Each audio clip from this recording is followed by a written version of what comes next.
whole gang is here. Everybody is here. That's right. Yes. Today's video is a part of our Jamaican garden tour series from our recent trip there. And we're specifically going to be looking at drought-tolerant, heat-loving plants of Jamaica, and some of them you can actually grow in your area, and we'll take a look specifically at those. Wonderfully, we also had a meetup, YouTuber meetup, with a fellow gardening YouTuber, Stacey from Gardening with Stacey, the channel there. And as you can see, we were having a blast, which is such a fun time. And if you've never been here before, my name is Marlene. Welcome to my home and garden channel. Welcome, welcome everyone. So this is how it started. My husband and I got to the park, and Stacey came right on up behind us. Stacey! I can't believe it! Oh my God! Look at here! Look who we have here! Gardening with Stacey at Marlene's Home and Garden. We are right here in Jamaica in Emancipation Park. I can't believe I meet her, guys. I am so elate, you know. I mean, I could keep on. And now let's pause for the cause and take a look at the flowers. So over here you can see how beautiful these colors are, and we're also going to be looking at plants that have beautiful foliage as well. So to the left you're seeing the croton right there just dancing in the breeze, and it is so beautiful. And on the right you're seeing the dracaena. And bear in mind, guys, that these will grow in your area. If you keep them outside, they're going to be growing, you know, as annuals if you're in a colder climate, or you can bring them in over the winter and they'll be able to survive in there. And just look at these colors here, guys. They're just so warm and so beautiful. I just absolutely love them. But let's take a look lower down to see what's going on in the flower bed. So down here we have some impatiens, and they are getting shade from the plants that are there. So that's good companion planting. But this is the end of the day, pretty much early evening. So they would have been through the heat of the day. The lantanas you're seeing right there with the yellow flowers are right next to them, and they are just as fresh as a daisy because the heat does not faze lantana at all. They are perfect for hot weather. They just love it and they just thrive so well there. From this angle over here, you're seeing a palm tree on the right there. I'm not sure what that shoot is that's coming off. It's going to be putting out flowers on there. I don't know. So I'm going to have to wait to hear back from Stacey, you know, if it, you know, bloomed and put little nuts out on there. We'll find out in the future, and I'll let you know in a follow-up video. And just to show you the coloration, you have the dark color on the left and the lime green in the middle, which is a new trend in gardening, which I've talked about previously.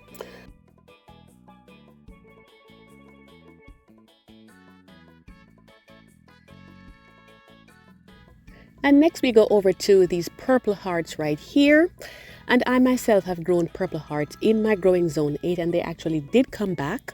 The ones I had, though, the leaves were a little bit more narrow, but it's the same theme where you have that purple underside and the green on top of the leaves. And they have a nice shrub looking like tree right there, shrubby tree, which I think really adds that organic feeling with the terracotta pot. I think it's beautiful. And over here now we have some umbrella plants, and these are the variegated ones, but they do have the ones that are green only available as well too. And if you look closely at the leaves, you'll see that the shape of the leaves is basically what gave it the name umbrella plant. And from another angle over here, I just love how they did the blocks right there.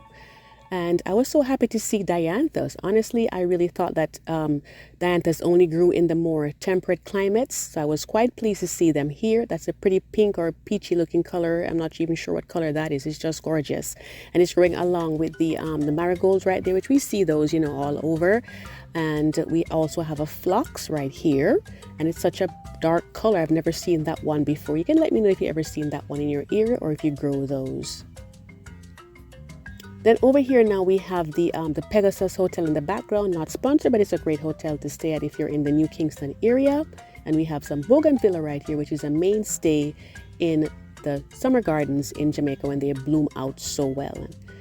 Next over here now we have, these are some ornamental grasses. I myself have grown mondo grass, but this one, the blades are a little bit more narrow, so it gives it a fluffier look, and I really like that, and that also helps it to be able to be more drought tolerant. Over here we have some ixora that they have like a hedge around the base of the palm trees, which I think is a really neat idea. You can take a closer look and see what the color looks like right there. And in the previous video I showed you in my mom's legacy garden that she has a more melon kind of salmon color, which I think is really, actually that's my favorite color, but I like this one too. A very neat style. Over here now we have a water feature, and they have some plumbago or plumbago growing right next to it. And I just love how the color comes up. I think the blue of the plants pick up so well the color of the water behind. So I think it's a great combo. To the center there you're seeing what's called a century palm. Of course we can't grow palms like these, you know, in colder climates, but just to enjoy these here. The century palm actually grows for 100 years, then it flowers, produces the nuts, and then it dies. And I actually had the privilege of seeing one in the high school I went to, where it actually got to 100 years while I was there. We saw that it flowered, then it produced the nuts on there, and then the plant died. The one on the right looks a little bit more Mediterranean, but I think it's just so airy and so beautiful, and it's just perfect for this space, and it does pull your eye up in the landscape. Gorgeous. And there's some other varieties over here as well too. These are very, very tall, and it just adds that nice feel to the whole skyline. I think they're so gorgeous. Over here now we have, this looks like plumera, and I've covered plumera in previous tropical videos that I've done for my channel before. And I've seen them in the Bahamas and here in Jamaica as well for traveling. And what's different about this one is that the flowers, they form like almost like a ball, which basically you call it inflorescence when you have a bunch of flowers together like that.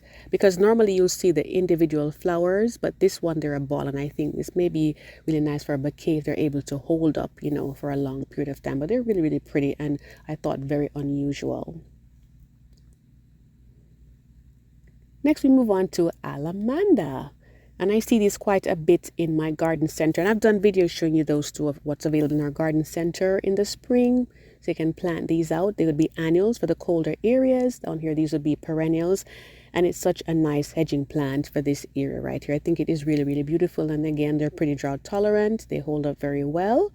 And what I've noticed is that the petals here are a lot larger. The flower heads actually are a lot larger than the ones that grow in my area. Very, very pretty.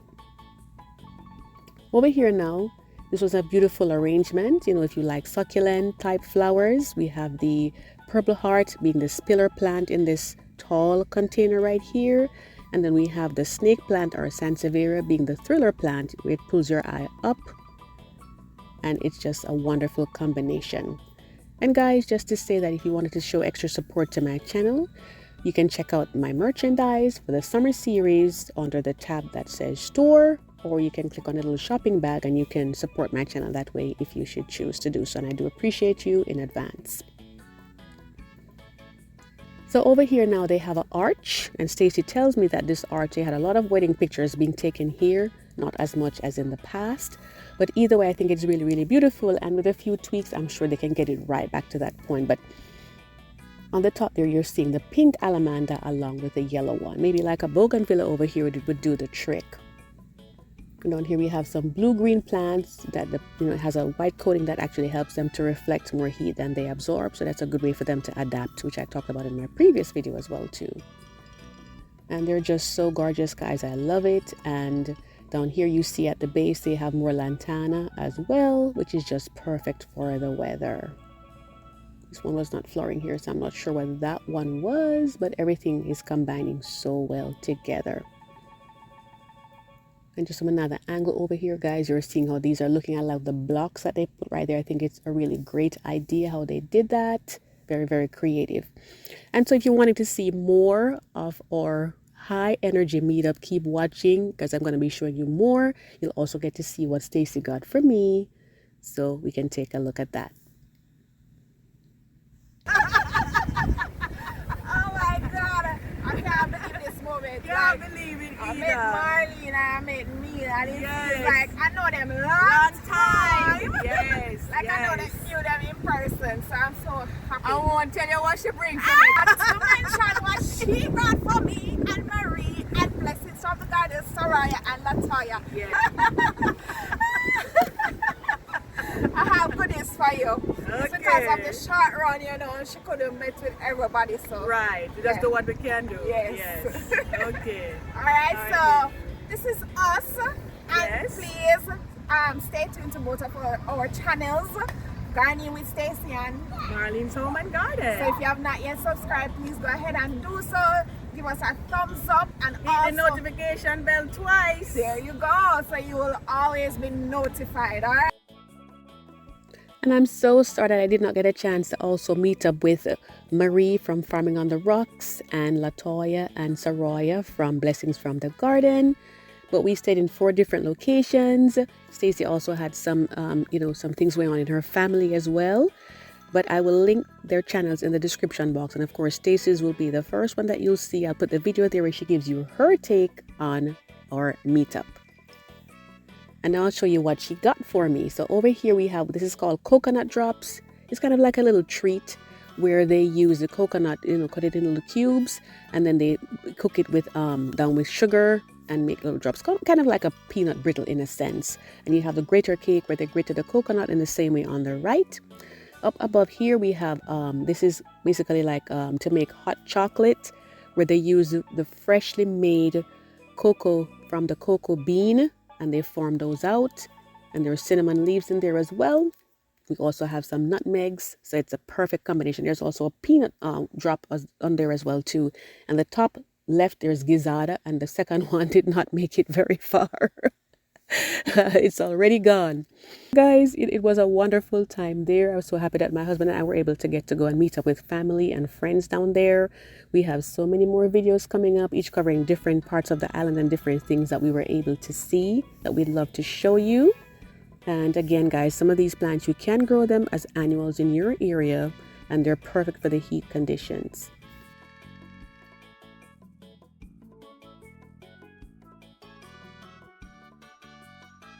And so thank you so much for the love and the support from me and my darling.